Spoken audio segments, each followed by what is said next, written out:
So Captain Amazing is the story of one man and his alter ego, and how he juggles his responsibilities between family life and his exciting adventures as a superhero.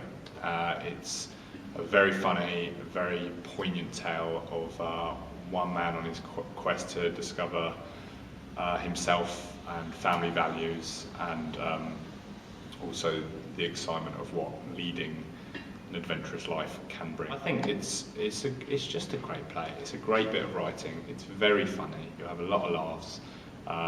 You know, it's very real. People will be able to associate it, and that's why I think it's gone down well, because everyone comes away with one, even if it's a little part of them going, I know exactly what that's like, and that's why it's a lot of fun and quite a touching piece as well. Awesome. Yeah. You make work for an audience, and you know, you hope that the majority, if not everybody, likes what you've made. So to have so many people comment about the show, tweet about the show, stay around afterwards to tell us how much they enjoyed it, there's no better feeling as a theatre maker, really. With differentiation of characters, like, we could have gone so far, and I think originally I might have come at it with a different idea of, like, you know, I could make every character really big and walk in a completely different way, but actually I kind of think of the whole show as like a spider diagram that sort of revolves around Mark in the middle, and every one of those characters, because it's a retelling, it's a memory play, it's his own retelling of the events, they all have to be accessible to Mark as the character, not only Mark as me as the actor. So, you know, we could have gone much further and explored some crazy accents and everything else, but actually he needs to just be able to grab those characters and do them, and as he remembers them, and just they all need to be really accessible to him. There's always a touch of physicality to give you a sense of who the character is. Yeah. But it's only a touch, it's a flavour, it's just putting it there for the audience to get a sense of it, and then it's gone, and you just kind of use your own brain then, you know.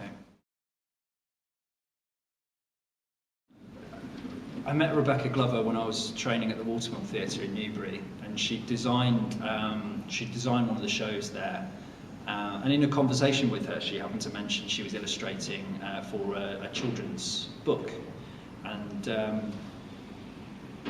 think when we started to talk about the design for Captain Amazing, the idea came out that we should use projections of children's drawings.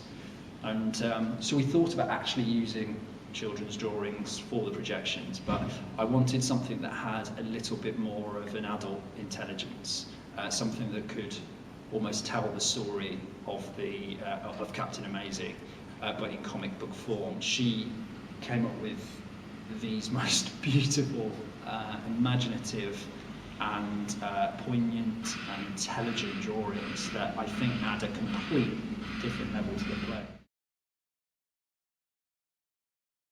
I remember seeing them and just being like, wow, they fit exactly how we have approached the show already and what we think of the show already, and they just fit. They're absolutely plumb on A, what we wanted visually for the show, and B, the characters. Like, they weren't just so plumb on. So I don't think they made me go, oh, that affects this scene or anything like that. I think they just gave the scene what it needed. Yeah. The final gloss, the final finish that would give the audience, like, that's brilliant, I know where they are, and that's just a wonderful insight into what Emily's coming up with at the moment. I think that's the thing, isn't it? That's what's most important, is she has preempted what the audience need in this play. Before we'd even put it on its feet, she knew what the audience might need to tell the story, or to tell Emily's comic book version of the story, which is truly insightful.